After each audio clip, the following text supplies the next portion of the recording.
Central Florida, eastern Harvey County in Central Florida, northeastern DeSoto County in South Central Florida, until 9:15 p.m. Eastern Daylight Time. At 8:42 p.m. Eastern Daylight Time, a severe thunderstorm was located 9 miles south of Wauchula, moving southeast at 15 miles an hour. Hazard, 60 miles an hour wind gusts and quarter-size hail. Source, radar indicated. Yep. Impact, hail damage to vehicles is expected. Expect wind damage to roofs, siding, and trees. Locations impacted include Sweetwater, Wauchula, Zelfo Springs, Brownville, Gardner, and Cruiseville. For your protection, move to an interior room on the lowest floor of a building.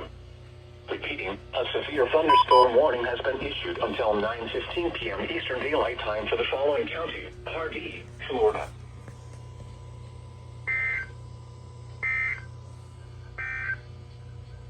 Flood advisory in effect until